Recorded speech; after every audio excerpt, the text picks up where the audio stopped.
All right, everybody, thank you. We're going to begin our meeting. We'll call to order the recessed meeting of January 14th, 2025. Madam Clerk, roll call. Commissioner Baker, Here. Commissioner Beck, Here. Commissioner Chauncey, Here. Commissioner Eversol, Here. Commissioner Graham, Here. Commissioner Helton, Here. Dr. Highlander. Here. Mackey, Here. Commissioner Sharp, Here. Commissioner Shipley, Here. Chairman Smith. Here. All right, we've got our invocation and pledge by Commissioner Chauncey. Please rise. Thank you, Chairman. I'd like to invite Brent Boffman. He's a senior pastor at Stanley Heights Baptist Church to lead us in our invocation. I'll do the pledge. Let us pray.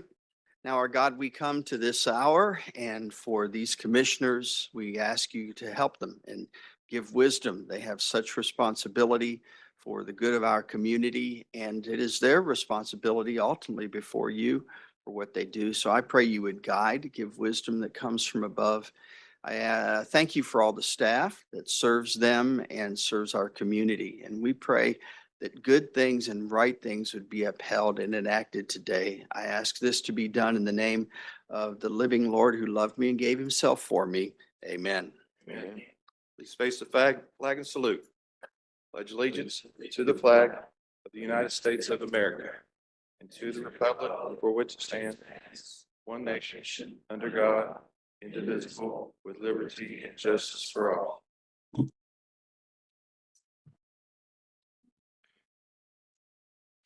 All right, Madam Clerk, I am showing one recessed agenda item. So if you would please read 126-18. Resolution 126-18, a resolution to revert the time of the weekly meetings of the Hamilton County Board of Commissioners to 9:30 a.m. on Wednesdays pursuant to the rules of the commission. Motion to approve. Got a motion to approve. We have to have it on the floor for discussion. Was there a second? Commissioner Beck, I'm sorry, I didn't hear you. All right, I've got a motion to approve by Commissioner Hilton, a second by Commissioner Beck. Commissioner Baker, I see your light, sir. Thank you, Chairman. I'd like to make an amendment to this motion that we move to the first and third Wednesdays of each month at 5 p.m. Motion to approve. That's his Oh, motion I'm to sorry, approve. Second, sorry. Do you have? Commissioner Sharp, I saw your light, sir. Yeah, thank you, Chairman. So, Chairman, our rules state that we can have 2 amendments at a time. Is that accurate? 2 amendments stacked. Stacked. Correct. So would it be appropriate if I were to offer another amendment at this time? You can do that. I would make a motion to amend this resolution to our regular meeting schedule starting at 5 o'clock in the evening. That's 4 meetings a month. All right, so your amendment would only be to change the time from 9:30 a.m. to 5 p.m. That's correct. Okay. That's in the form of a motion.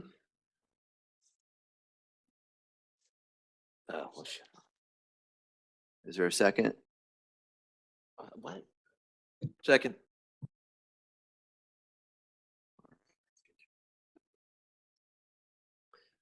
Chairman, just for a point of clarity or point of order, is it appropriate for us to have these 2 like competing amendments, as that's not necessarily the intent? Or would it be more appropriate to vote on the first amendment and then I offer the second amendment? If I- the first one fails, is that, The most appropriate would be 1 amendment at a time, sir, but you are within your right to amend an amendment if you so choose. oh, I see what you're saying. So my intent was not to amend an amendment, but to offer a secondary amendment.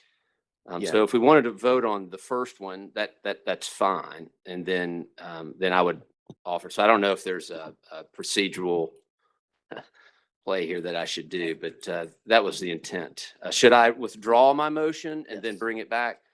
I would recommend that. if okay, Your secondary is okay with that. If that is okay, then I will withdraw that motion and we'll revisit that if this amendment fails. Understood?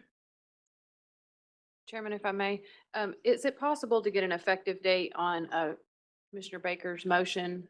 I would suggest January the 28th at the earliest. That's exactly what I meant to say. Okay. January 28th. Commissioner Helton? We have just come out of committee meeting, maybe 30 minutes ago. Would it be appropriate to kind of give a rundown of our discussion? Please. Okay, thank you. I think in general, there's 11 of us. We represent 11 areas. Some of us have been reached out to more than others about this issue.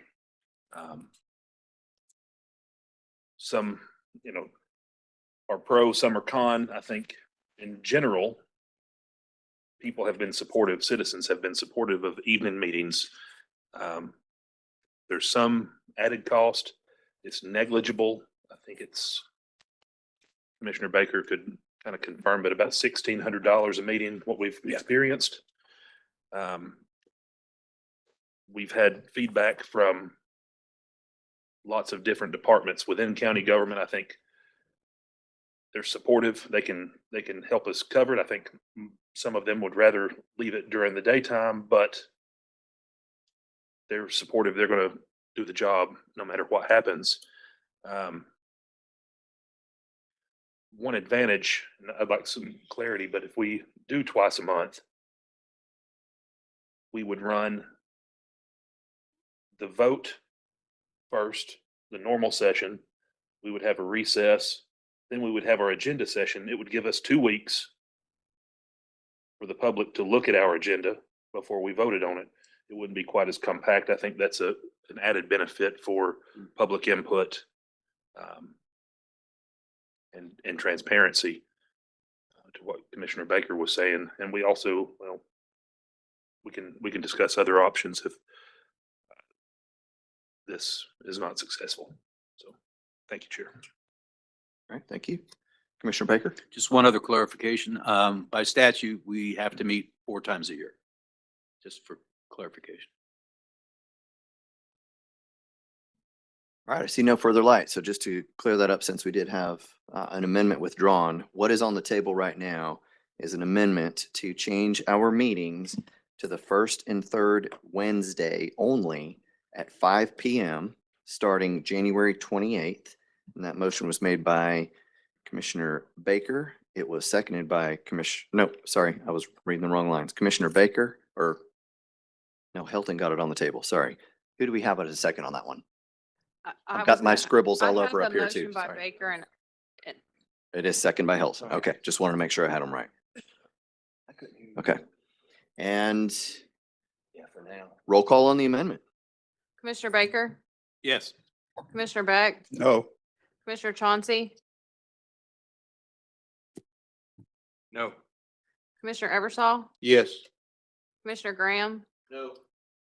Commissioner Helton, Yes. Dr. Highlander, Yes. Dr. Mackey, No. Commissioner Sharp, No. Commissioner Shipley, Chairman Smith. No. Motion fails. All right. That amendment fails. Commissioner Graham, I see your light, sir. There you go. Sorry, my light wouldn't come on. If we calculated at $1,600 a meeting of what the added expense is, I know that seems like it's negligible or a little bit of money considering the size of our budget. Of course, $1,600 to me is a lot of money for our constituents to have to eat. But if you multiply that at 4 meetings a month times 12 months, that's $76,800 that we're just added expense. Now, if we add this expense, which if that's what our constituents want, that's fine. But we keep adding a little expense and a little expense here and a little expense there, and teacher salaries go up and our employees' salaries go up.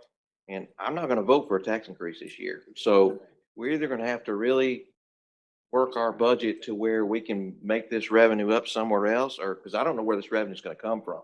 We're spending money that we don't know where it's coming from and what we have. So from a financial standpoint, I think we really need to research this better. That's just my opinion. Thank you. Commissioner Sharp. Yes, thank you, Chairman. I just want to go back to my original amendment of changing simply our meeting time to 5 PM. That's a motion to amend our meeting time to 5 PM. Second. Second. Motion by Commissioner Sharp, a second by Commissioner Highlander. See no lights. There's one. Mackey. Sorry, Commissioner Mackey. Thank you, Chair.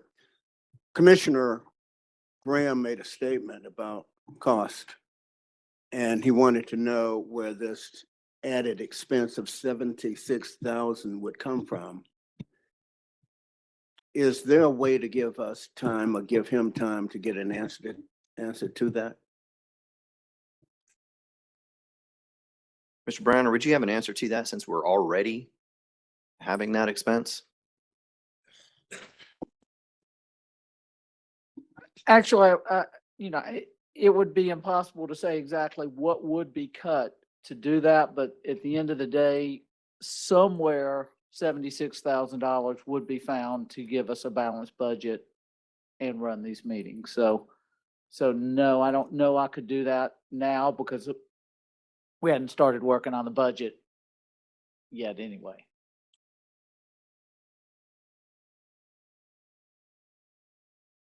Commissioner? It is a big deal. $76,000. Thank you, Chair. Commissioner Baker? Thank you, Chairman. Mr. Browner, have you reviewed the costs associated with this? I've reviewed the cost associated with the 4 o'clock meetings. Again, if you moved it back to 5 o'clock, probably there would be a little bit extra cost on top of what we're doing now at 4 o'clock. But no, I've not looked at that option of going to 5 o'clock. So my question, since you looked at the numbers, is there any way to more efficiently staff during commission meetings that would reduce that cost from a financial standpoint? I don't know, because it depends on the departments, each department. I would say we're fairly efficient now on how we're doing it and who's attending meetings, so I don't know that we would actually say we only need one IT person here, we only need 2 sheriff's deputies instead of 3, or whatever the numbers are. So I don't know that. I just right now couldn't tell you that. Yeah, I'd like to know that, because in your financial opinion, we're talking about finances being something that would be a negative in this. And I'm not convinced, I could be convinced, that we have done everything we can to staff efficiently during this time, as it relates to salaries, as it relates to staggering staff, as it relates to any factor that could reduce that, instead of just being business as usual. Well, we're later, so we'll come in later, we'll work later instead of coming in later and just adjusting schedules. Do you think that might be possible? I can look at the numbers again and sharpen them some, possibly. Again, it's the 1,600 a meeting is an estimate anyway, and a rough fairly rough number. So, but yes, we could look tighter and bring it down from 1,600 to 1,400 per meeting or Or something. maybe less? Or possibly so, yes. Okay. Yeah, I wish I'd, I got these numbers, I think yesterday. I wish I'd forwarded them to you for your kind of verification. Cause I respect your financial mind, and since we're talking about finances, that's why I'm asking the question.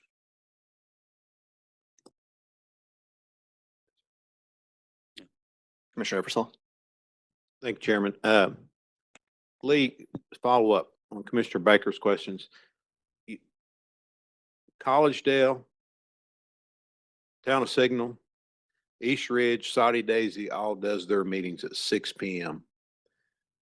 Can we find out what they do different? Because what's on the table is saying 5. So can we maybe reach out to their finance folks and say, what are you doing different for a 6 PM meeting? Again, that's something I can get an analysis of all of them. I don't know that any of those municipalities meet weekly like we do. They probably, I'm assuming, meet monthly, but I'm not certain. I haven't looked at it yet, but again, the number you're throwing out is 5 o'clock. We could run estimates on it 6 o'clock also. There's no reason. 6 votes and we're meeting at 6 o'clock.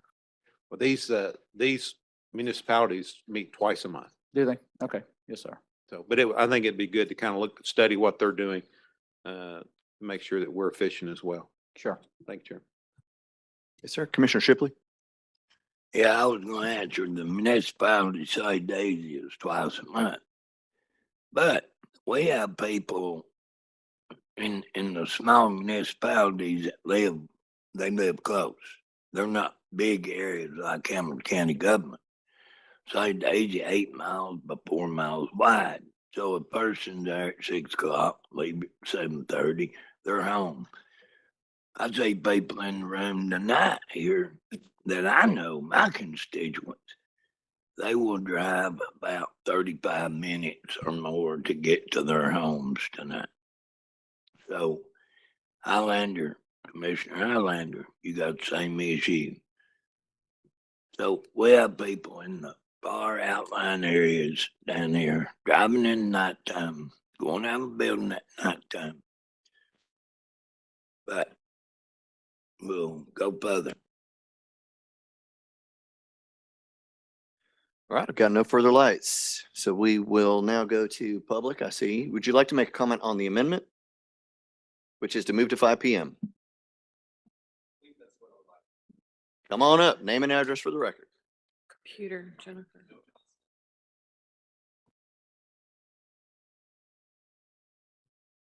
You're on. Okay, thank you. Noah Johnston, 666 Charbel Street, District 3. I want to present to you all what I believe is a great compromise for the situation that we're in. Obviously, I'm not sitting in one of those chairs, but this is how I would do it, okay? Week 1, the agenda session takes place. It happens in the conference room. There's no public comment. Happens at 9:30 a.m. It's totally expedited, so reduced costs. Week 2, regular meeting number 1, okay? That happens here in this room. Public comment is welcome. It occurs on Tuesday at 5:30 p.m. No vote is had. Week 3, regular meeting number 2, happens here in this room. Public comment is welcome. 9:30 a.m. on Wednesday. Votes are cast that day.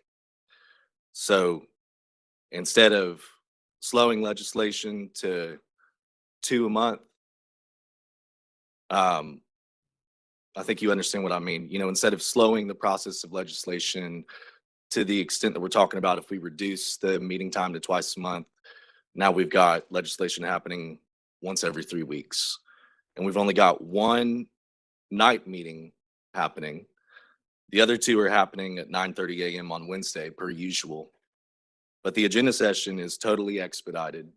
You're doing it in the conference room. You don't have all the county staff that you would need, like you have in this room right now, is what I would think would happen. So yeah, pros, only 1 night meeting every 3 weeks, expedited agenda session, enhanced public involvement, serves all shift workers, first shift, second shift, and third shift, because what we're talking about with the night meeting obviously is really facilitating first shift workers.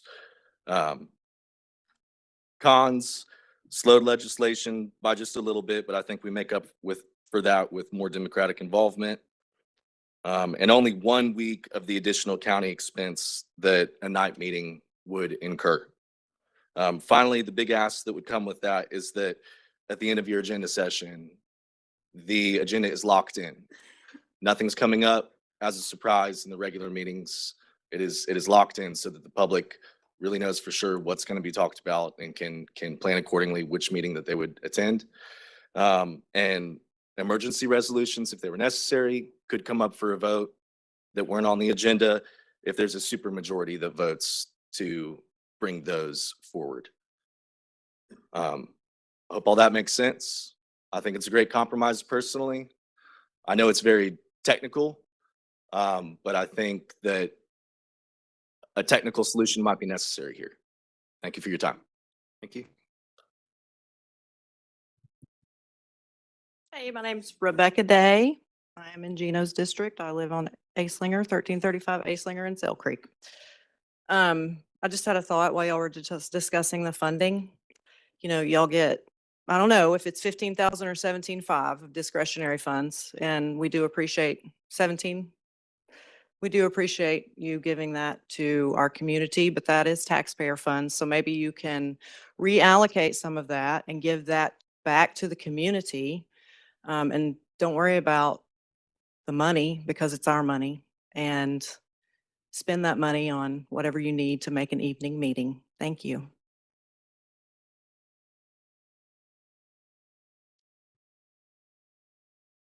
Gary Bowles, 5812 Mountain Pass Drive in Ottawa. Usually I'm better prepared, but I didn't know really how this was going to come up. So just ramble for just a minute and say, you know, there's a lot of districts that you represent that are primarily in the city, either maybe entirely in the city. Some are mostly in the city, maybe with a little bit in the county. For those in the city, a lot of the more controversial issues are really settled at either city council or another commission, East Ridge Commission, or whatever that municipality is. So those of us that are in the unincorporated areas, all the resolutions that come up affect us. This is our place for the unincorporated resolutions or issues that affect unincorporated districts to come up. So it's important that people get a chance to speak. That in mind, I appreciate the gentleman before me proposing some sort of a compromise. I'm not sure I understood all of it, but I certainly got the spirit of someone trying to save some money. But another way to approach it would be that, as I spoke last week, you have some resolutions that are never controversial. You know, you're going to approve notary publics, you're going to approve deputy designations and so on, and others that are very controversial, like zoning. When you get into budget season, those can be controversial. So I would just ask that the chairman or whoever decides what resolutions go on one day, schedule those controversial type resolutions at a time in the evening, and the more routine business be done at a 9:30 a.m. time frame, because typically the public doesn't care that much about those. I mean, they respect the fact you have to vote on them, but people aren't going to speak to them. So that's my thoughts for this. Thank you. Commissioner Mackey? Chair, the statement about the $76 seemed to be treated as if it's nothing. I want to know where the money's coming from. Without answers, but this kind of money, I'm not ready to vote. Commissioner Graham? Thank you, Mr. Chairman. Mr. Bowles just brought up a good idea. We do zoning one meeting a month already, right? We don't do them on every meeting. So if we were going to do zoning, and like he said, anything controversial could be we could do 3 meetings a month at 9:30. We could do 1 meeting a month in the evening. I'm just throwing this out there as a suggestion on what I heard. We could accommodate everybody that way, because we can accommodate the people that want the morning meetings. We can accommodate the people that want the evening meetings. And somebody that's controversial, they could even request that it be in an evening meeting. In other words, when a resolution's created and ready to be put on the agenda, they can say, do you want this on the morning meeting or on an evening meeting? If it's controversial and something that the general public wants to be here for, we make it in the evening meeting. But we do an evening meeting and a morning meeting every month, and then our agendas will be in the morning. Just a suggestion. Thank you, sir.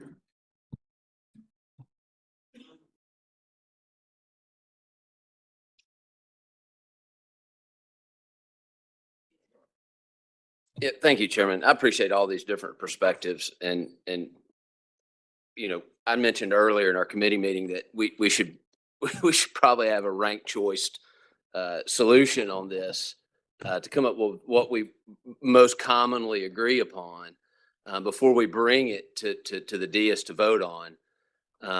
But according to our rules, we have 2 options right now, and that is vote on this amendment or revert. That's it. Those are our options right now, according to our rules. I'm happy to reconsider it another day, and talk about it until I'm blue in the face. I really am. And if we go back at another time I would to reconsider this at another time, I would request that we do so in committee in the form of ranked choice to help build a bit of consensus in committee. But right now, we revert according to our rules, unless I'm mistaken. Correct. Or we move to 5:30 or 5 o'clock. Correct. Okay. Thank you. All right, I see no further lights. That's not true. Commissioner Baker? Yeah, I guess since there seem to be a lot of questions, and I appreciate Commissioner Mackey's comment about money. That's why I want to make sure we have an accurate number before it just seems that we've got some questions out there still. What's magical about it has to be this meeting? Can we change that date? Can we give it 30 more days? The reason that we have to decide something in this meeting is because the motion or the resolution that was passed most recently extending the 4 PM ends next week. And we have to give enough notice of a new meeting time before then. So we have to take action tonight. The action can be we take no action and go back to 9:30 and spend time to come up with a better solution. Or we pass it at 5 and we meet at 5, and when somebody decides they want to bring a resolution forward to change the time again, they can. So there's no way, it's got to be today. We have to take action today or reverse to 9:30. Okay.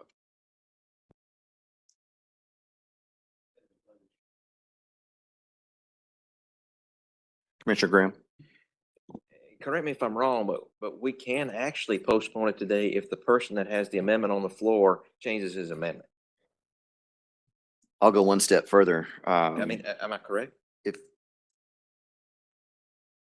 If the amendment, whether the amendment passes or fails, a deferral trumps. So if somebody decided to put a deferral out after the amendment, So but the before we vote on the amended resolution, it could be deferred, but if it's deferred, it goes to 9:30. Well, that's why I'm asking, Mr. Chairman, if the person that made the amendment right now amended it to go out, say 90 days, and the second agreed to that instead of the 5 o'clock, would that not give us the time to rediscuss this, have a few more meetings to see how it's gonna work, find out where the money's gonna come from? I mean, couldn't he change his amendment? Technically, you can change the amendment to actually add another 90 days? 90 days and leave the meeting time at 4 PM. I'm just asking. Commissioner Sharp? So Chairman, I guess what I would, I'm glad I spoke up, so this falls on my shoulders. So I guess what I'm doing here, as it appears that there is still a certain level of uncertainty, which admittedly is rather frustrating to me, is that I would withdraw my original motion in lieu of a motion to defer for 60 days-ish to a later date specific I need to do, which would be, if we were going to talk about this in the next 2 meetings, if I may, Madam Clerk, what would be a date specific for which we would need to take action? Check me, but I would, the reason we're having to take action today is because we've got to run legal notice. Correct. And we need to know when we adjourn today, what time we're meeting at the next meeting for the 21st next week. 28th. 28th, yeah, for the 28th. And if you're asking me how long you need to defer it for, the goal would be, what's the goal of the deferral to learn? Is it just the cost? And I can't comment on how long that would take. Okay. So if we were to put it off for 2 months and maintain our meetings at 4 o'clock for 2 more months, that date would be, I don't get my calendar out, I guess. So, an agenda meeting though, right? We don't do this in a recess meeting. I'm sorry, we've had some Verizon issues, so, I've got it printed. Hold on. okay. I thought it was, but now it's everything's messed up.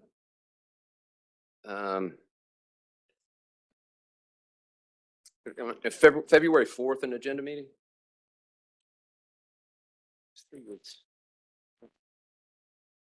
We meet that week? I know we have Here it is. County Sorry. Government Day. Took me a at some minute. point. All right, February 4th is a regular meeting. The meeting before that, the 28th, is an agenda session. February 11th is an agenda session. Okay, so that'll work. And we are meeting on the 18th, right? When is County Government Day? Do we know that? Yeah, it's later in the month. 20. Okay, so it's after. Okay, so my motion then would be to remain at 4 o'clock and to revisit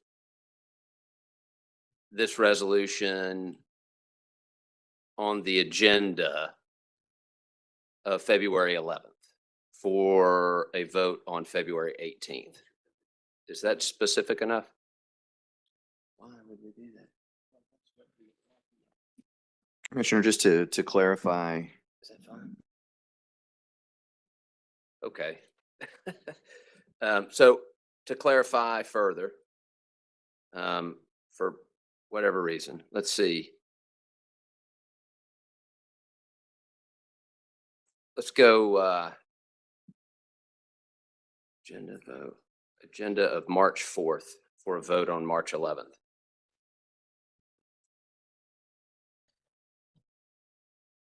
Madam Clerk, just confirming March 4th So- as an agenda. No, it is not. It's a regular meeting. Oh, psht. So Thought that was regular. let's continue to meet at 4 o'clock until February the 25th, 2026, where we have to take action to continue. Madam Clerk, I would prefer, by the murmurings that I hear in the background, that we extend that to March 11th. March 11th, okay. So continue to meet at 4 o'clock until March the 11th. And the county attorney's office will have a resolution on the agenda. Please, and thank you. Okay.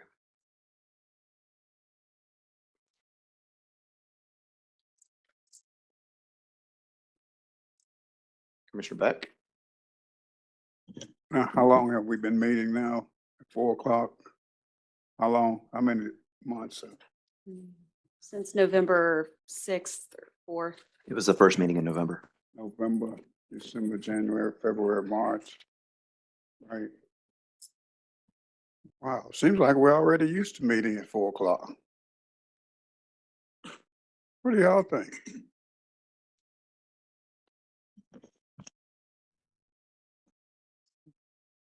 And if we get another deferral, it may be another 2 months deferral to find out if the garbage has been taken out. Not to demean what the commissioners were talking about, $78,000 is a lot of money, but how long do we keep kicking this can down the road? And for what reason? I just, a question, just a question, Mr. Chairman. Thank you.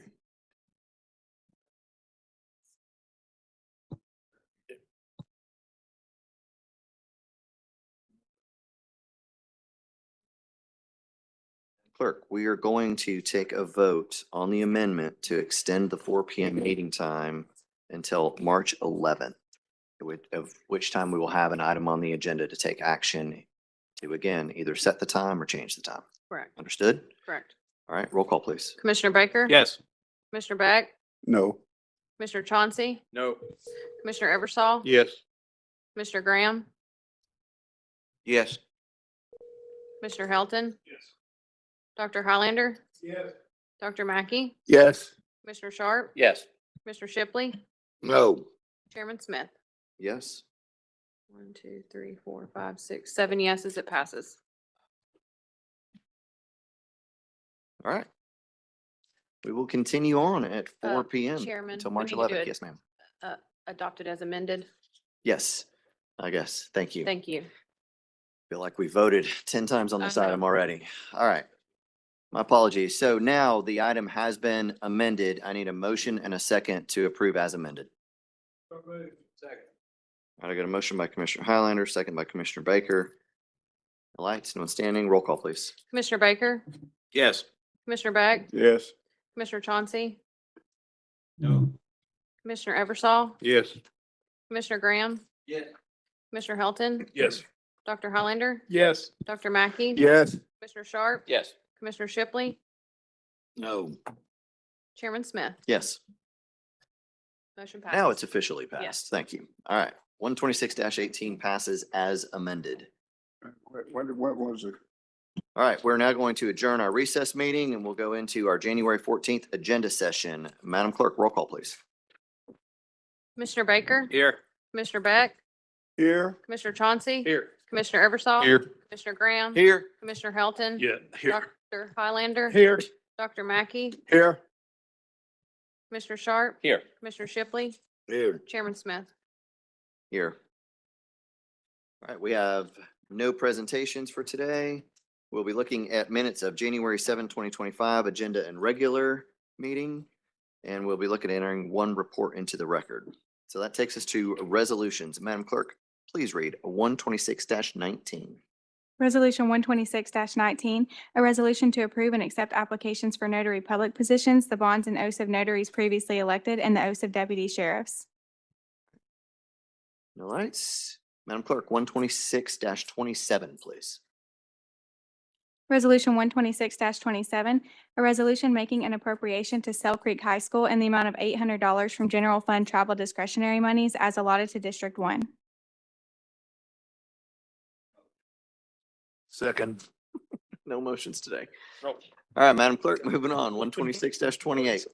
Resolution 126-28, a resolution making an appropriation to Saudi Daisy Trojan Fund in the amount of $4,500 from general fund travel discretionary monies as allotted to District 1. No comments there? I don't think. It takes us down to, well, we'll have committee assignments afterwards. Finance and Budget Committee, Commissioner Eversole, you've got 4 resolutions. Education Committee, Commissioner Graham, you have 1 resolution. Rules and Legislative Committee, Commissioner Hilton, you have 1 resolution. And Public Works and Zoning, Commissioner Highlander, you have 1 resolution. And we will be going to those committees immediately following our agenda session. Which takes us down to announcements. Commissioner Shipley, No announcement.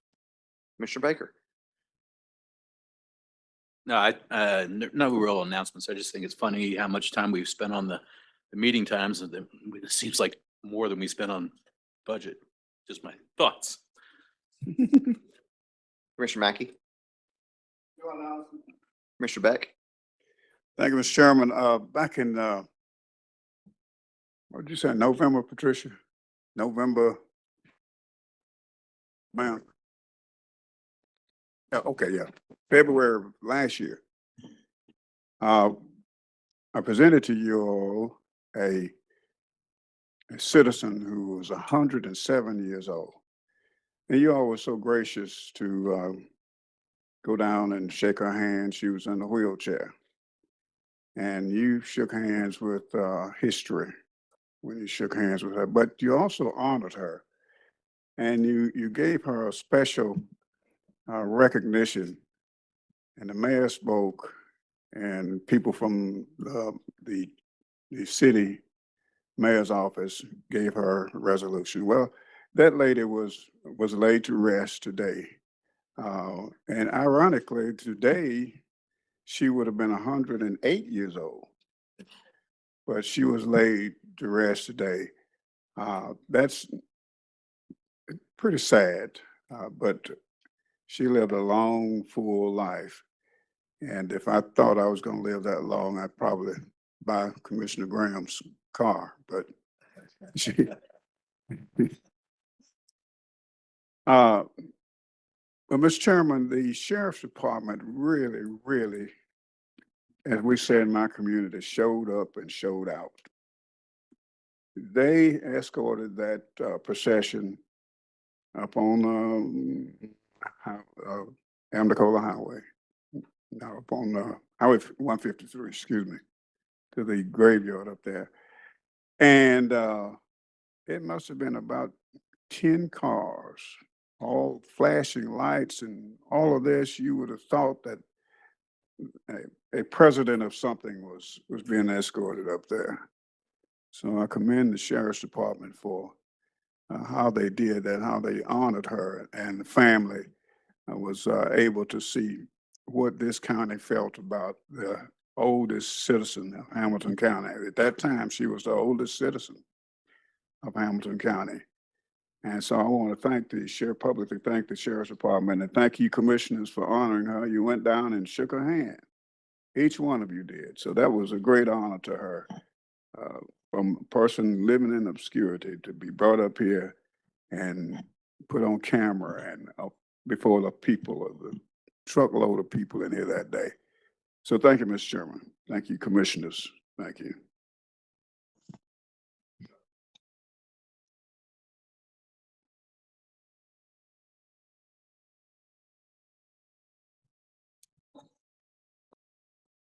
No announcements, Chairman. Commissioner Hilton. Thank you, Chairman. The Rules and Legislative Committee will be handled in the conference room after we wrap up with announcements. And also on the 20th, which is next Tuesday, we will have a community meeting at East Hamilton High School. We will have TDOT, Hamilton County Highway Department, the mayor's office will be there as well, along with several other members of the community that I think people have interest in hearing from. It's at 6 o'clock, East Hamilton High School in the cafeteria. I'd love to see you all there. Thank you. Thank you, sir. Commissioner Chauncey. Commissioner Highlander. Just very briefly, I want to thank my friend Commissioner Beck for bringing honor to that lady that lived in our county and served so well. And it's my dear sweet grandmother passed in her 101st year. And so I think we need to honor every human being, every citizen from I believe from conception until they are taken home to heaven, and hopefully to heaven. So, but at any rate, and thank you for bringing that lady up to us. And I appreciate each commissioner trying to look at what's best for the citizens of this county. And that's what we all want to do. We may have different ideas, but I appreciate each and every one of my 10 fellow commissioners' ideas. Thank you so much.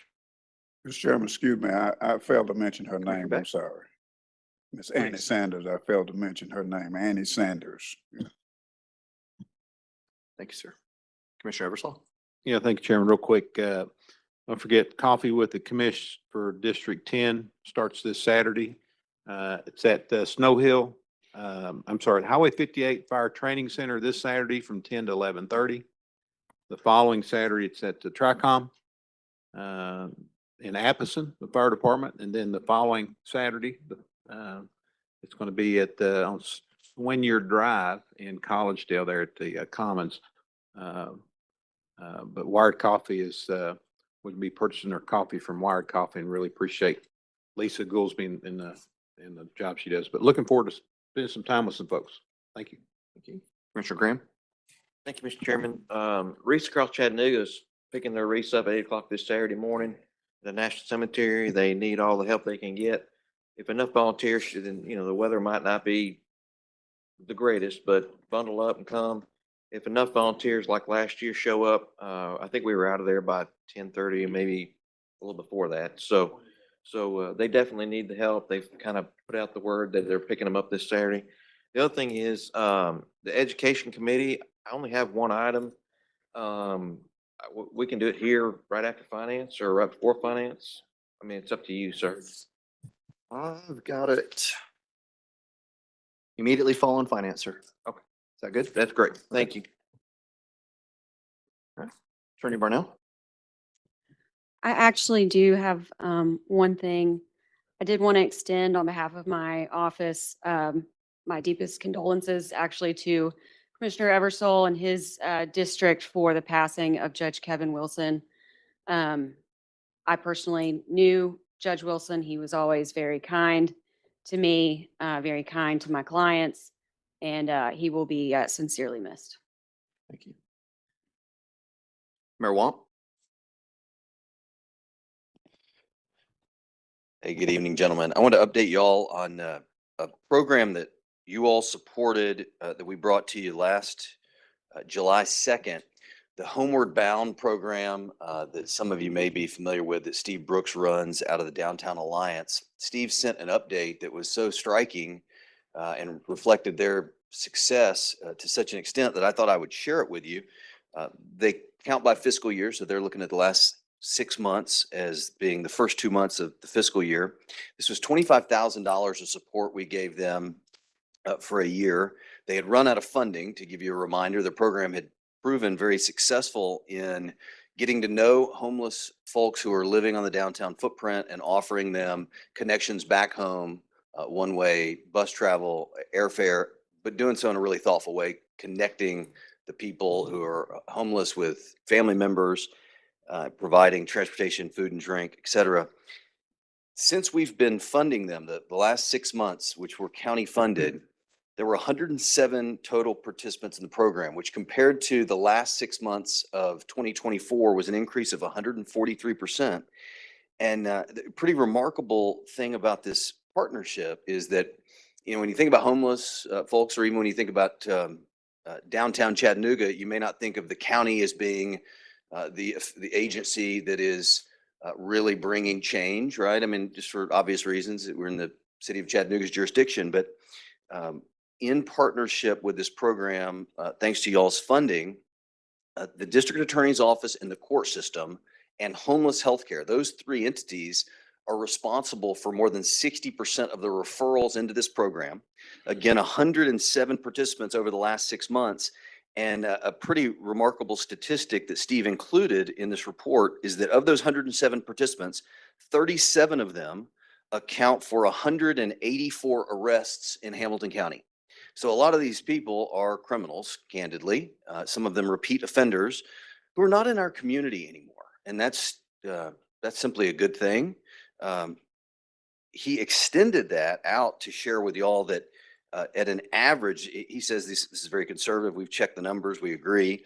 The cost of an inmate at $80 a day with an average stay of 15 days, that's $221,000 of tax dollars saved based on just 6 months of that investment that y'all made. And I've only gotten to know Steve recently, but what an enormous level of productivity just in a short time. They don't have a large team. Steve travels with a lot of these people and really cares for them. But I thought that's an issue that many of us who've been downtown post-COVID have dealt with, panhandlers, and it's just made downtown more difficult. And they've made a lot of progress, but it's thanks to a $25,000 commitment that y'all made last year that's been the sole funding source for them as they've accomplished all this. All right. Thank you, Mr. Mayor.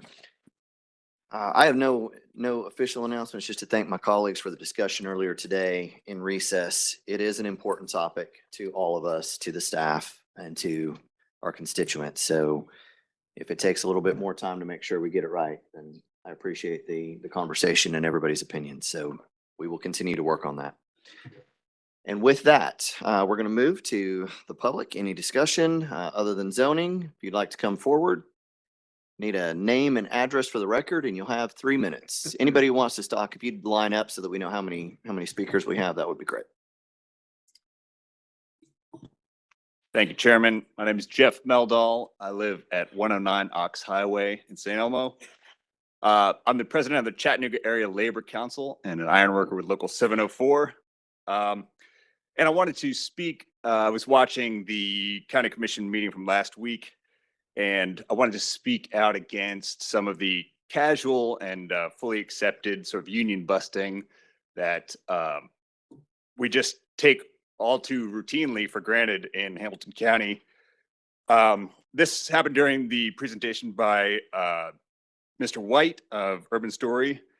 And my objections are not to this specific project, but to some of the comments regarding the advantages that Chattanooga supposedly enjoys at not having to deal with Teamsters and unions like they do in Atlanta.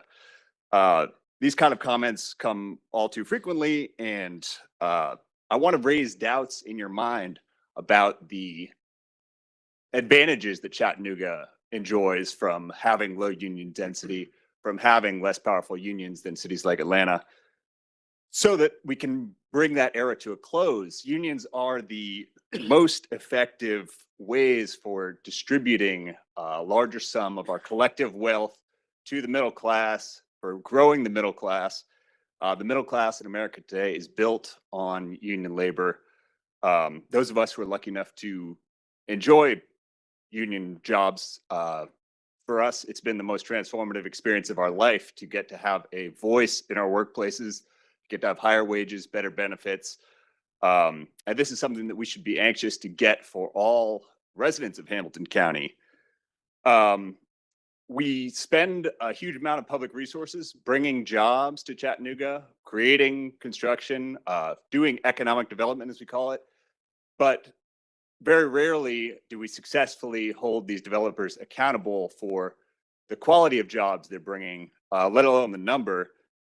And what I'm asking specifically as a member of the building trades is that we do a better job when we're doling out public resources to incentivize development, whether it be through leases on public properties or pilot programs or TIFs, what have you, that we get creative about how we're going to ensure that local workers are building these plants out or whatever facilities, and that the local workers who are hired to work in them are treated fairly and have respect on the job. That's what we should want for all of y'all's constituents. That's what we want for all of our neighbors. And we look forward to working with any of y'all that are willing to make sure that the Labor Council and the County Commission can do the best for our constituents. Thank you. Thank you.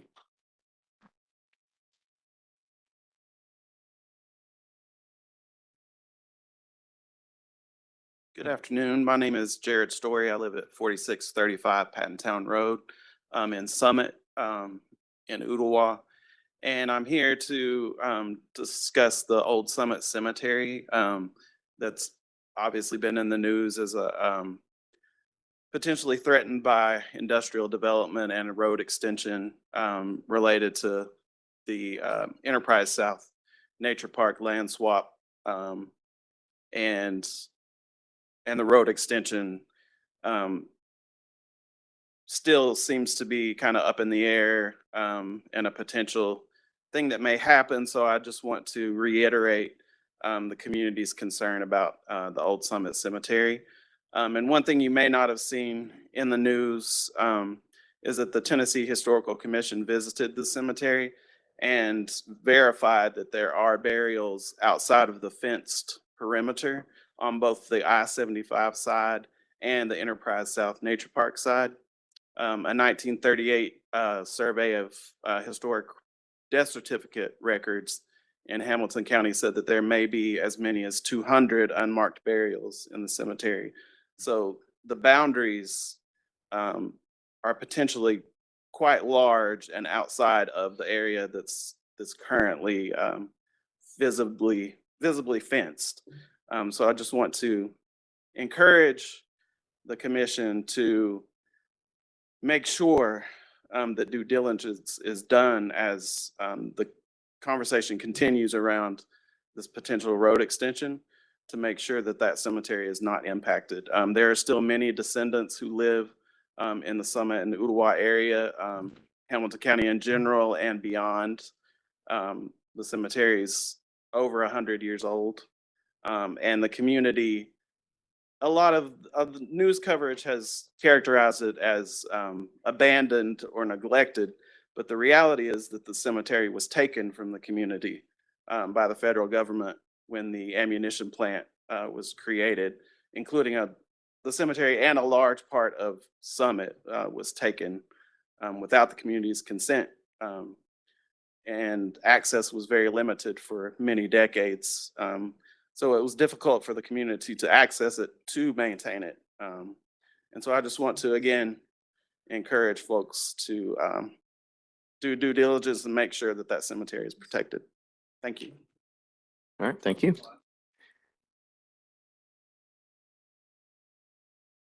Are there others to speak? Okay.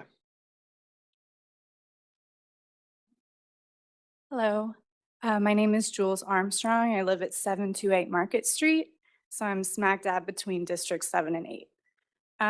I just wanted to express my concern about the Urban Story Ventures project coming up. You know, a data center to me doesn't sound like a good idea. I don't work in tech. I, uh, I just want to make sure that people are aware of the possible costs to the average Chattanoogan of what a data center could bring.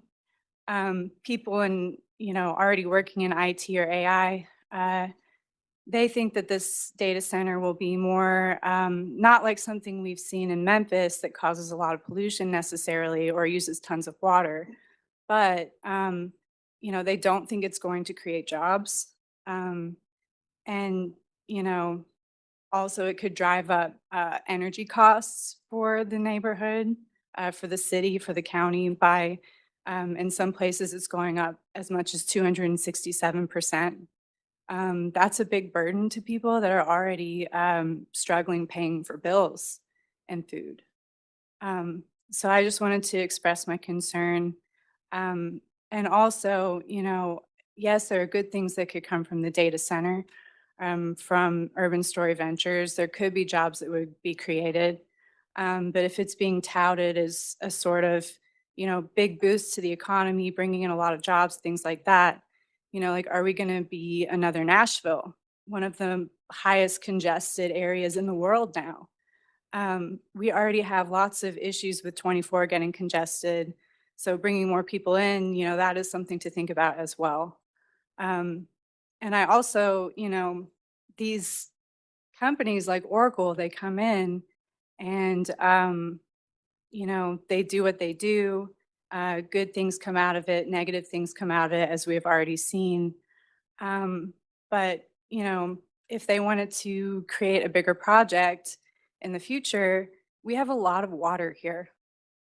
Data centers use a lot of water, these big data centers. They cause a lot of pollution. So that is something also to think about. If Oracle does build this data center, I would also like to maybe suggest having some sort of infrastructure tax to offset the cost of driving up all of the energy costs for everybody else living here. I lived in Seattle for a while, and Amazon, for instance, didn't pay any infrastructure tax. They created a lot of congestion. They used all of the public facilities for all of their business works. And it was frustrating. Thanks. Thank you. All right, ladies and gentlemen, please, no clapping. Like we're just on an official meeting. Thank you.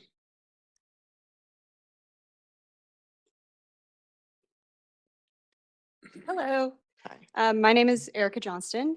I live in Hickson. I'm in District 3, and I'm here to present physical copies of a petition on behalf of 612 people who have signed it. I previously sent a link to this petition via email, but I feel it's my duty to those who signed to ensure that the message was indeed delivered.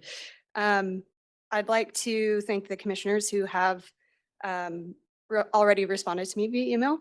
The printed copies exclusively show signatures from people who live in and around Hamilton County, and perhaps work or go to school in Chattanooga.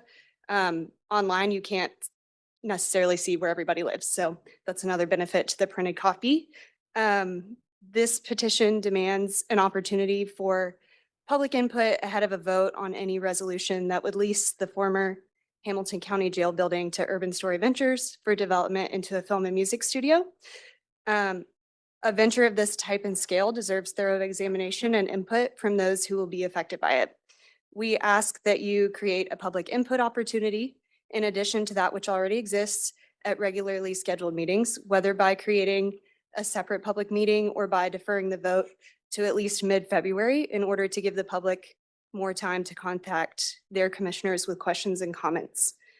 Though our direct request is for additional public input opportunities, the overwhelming feeling from the petition supporters is that data centers are cause for concern at best and outright unwelcome at worst.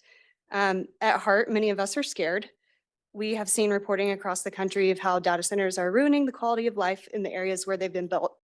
Whether this fear is valid or not in regards to this particular proposal, it is clear that we need reassurance that the benefits of the project outweigh the risks.